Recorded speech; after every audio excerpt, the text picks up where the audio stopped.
So my name is Dinesh Singodia, and I'm currently doing the Masters in Financial Analysis at London Business School. Before LBS, back in India, I worked for a short time at PwC, where I was working as a technology consultant. And then I worked for about a year as in investment banking as an analyst with a London boutique investment bank. There I was covering metals and mining, oil and gas, basically the natural resources industry. Before working at as an investment banker, I completed my undergraduation with my bachelor's in BTech from BJTI with my majors in electronics. And that 4 years of my undergrad, I had like a lot of experiences through diversified sectors. And then at the end, when I was graduating, I realized about my true passion in finance, and hence chose to pursue finance. And rest of it is history. Yeah.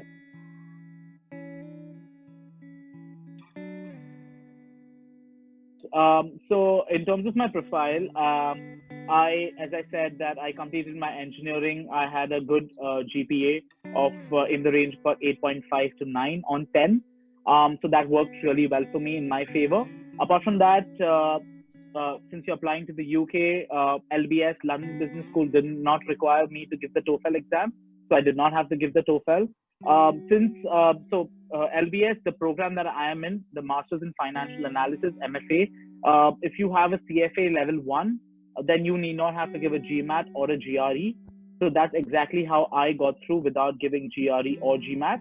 So with my CFA level 1, you just need to clear CFA level 1. I had a 90 percentile in all the subjects, but I don't really think that you need to have a 90 percentile to be eligible. So that's with the GRE, GMAT waiver. In terms of experience, I worked for a year as an investment banker, as an investment banking analyst with a London firm. So I think that really helped me because I was able to leverage my experience in the financial industry. During my undergrad, I also published 2 research papers. One was an international research paper, and one was into one of the conferences here in Bangalore. It was a mix of finance and artificial intelligence, because me being an engineer, I have to put some kind of it was important to put some kind of an engineering aspect to it. And of course, since I was interested in finance, I did have a lot of finance into it as well. So this combination really helped me. And apart from that, I also had a short experience in PwC as a consultant. So I was able to speak how I have already been in the consulting industry, but I want to do finance because I've worked for in finance for a longer time. Plus, I've seen that my interest was more in finance. So that was my profile in terms of my academics and relevant experience. In terms of extracurriculars, I went for a summer school to HEC Paris. I did a couple of competitions and conferences at Harvard University, and just did in general a few other internships. I had more like a global exposure, a few internships in Greece, a few here in India. So it was a very diversified exposure, which I think really worked out for me, and hence London Business School.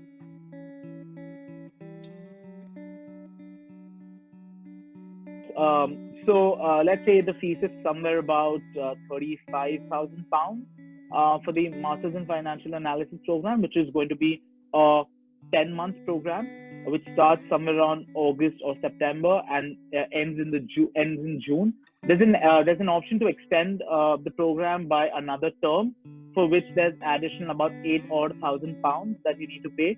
In terms of average living costs, I would say, because LBS is in central London, you can expect your rent plus your living costs to be somewhere about, take a ballpark of about 1,500 to 1,600 pounds per month, which is like 1,000 odd pounds just for your rent per month, and about 500 to 600 pounds would be your living expenses, including a transport, food, and everything. So that's somewhere around 15 or 1,500. So 1,500 into 12 plus 35. So take a ballpark of about 50,000 pounds as the approximate expenditure for the entire course duration.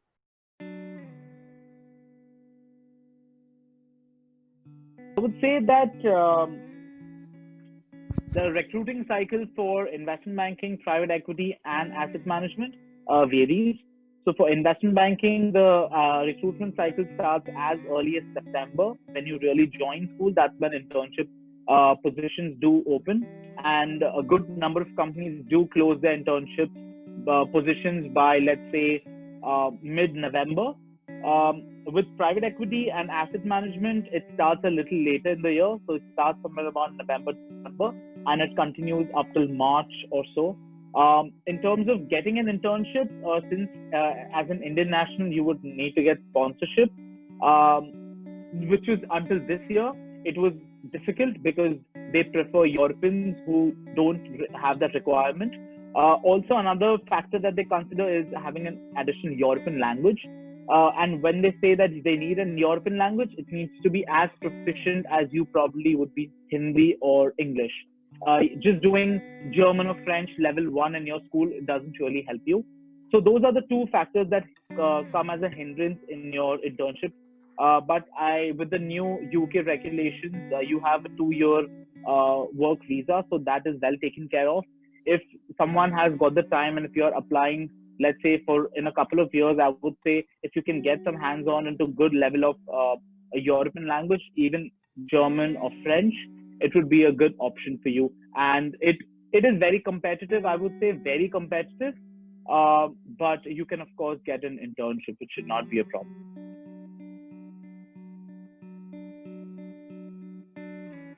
Again, job perspectives is very much linked to the internships because with most of the schools, what happens is that you first initially do an internship, a summer internship. Even though the program is for 10 months, you complete in June, you still do a summer internship from June to, let's say, mid-August.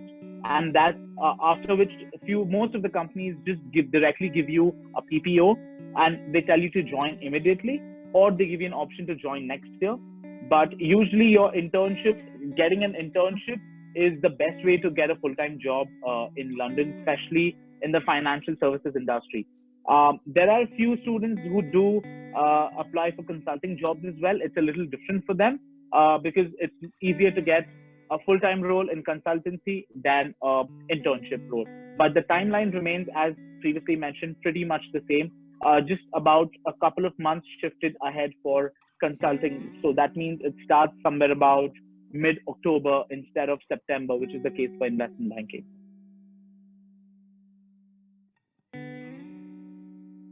Sure. So right now, students are on the tier 4 visa, which is a student visa. And for you to work over there legally, you need to shift onto tier 2 visa.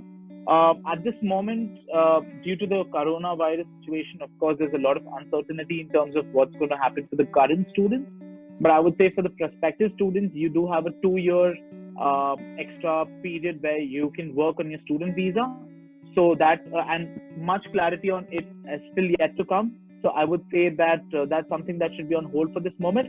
But you should be rest assured that it's going to be easier than it was before for new students to get the visa at least for the next 2 years after their graduation to work in the UK.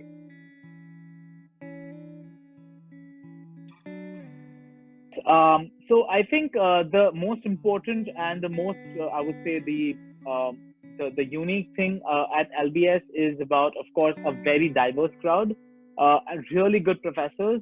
There are few of them who have, as I previously mentioned, who've done their PhD from Harvard, Wharton, MIT, really good professors. And there are few professors who have also not only done their PhD, but also had some industry experience. So that way you've got all kinds of professors, a very diverse crowd. We've got people from over 40 countries, and about, let's say about almost 50 or 60%, I would say 40% of the class size is women. So good diversity, good ratio, really smart people to work with. And I think a really, really good, well curated course, especially for students who've had very limited exposure to the full-time financial services industry and who really want to get into it.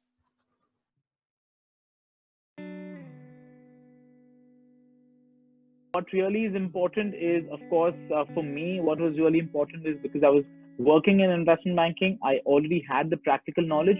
However, I just felt deep down that it's important for me to get some kind of a theoretical knowledge in finance because my undergrad is in engineering.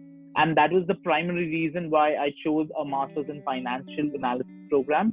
And since this was especially for students with limited work experience, I think most of my peers have the similar experience as that of mine, and it puts me at par with all of them.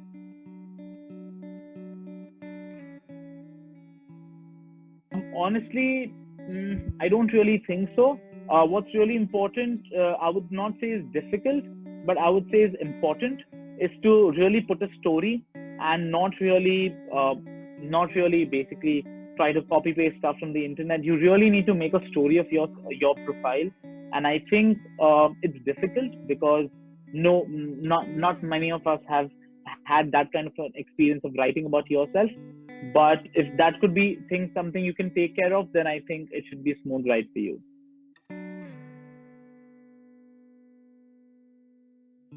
For MFA program, I think you don't really need much of IT skills. However, I would say some kind of experience if you have on Python and R, it would really be an add-on, especially if you want to go for buy-side roles like that of HF, like hedge funds or asset management.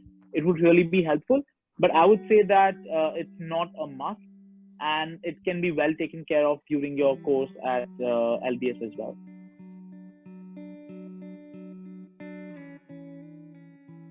I think honestly, a financial analyst needs to really be able to analyze financial statements. That really means with understanding numbers, uh, basic financial statements, the three financial statements of company. It's just not about the line items, but also what can you interpret from each of them, and how can you try to build a strategy or try to understand what is the company going to do next, which is really important as a financial analyst. And I think being able to put all of that information in a very concise form to be able to present that to someone who's not got a lot of time, your seniors, your MD, your partners, is I think one of the most important skill, and I would say an achievement if you want to be a good analyst.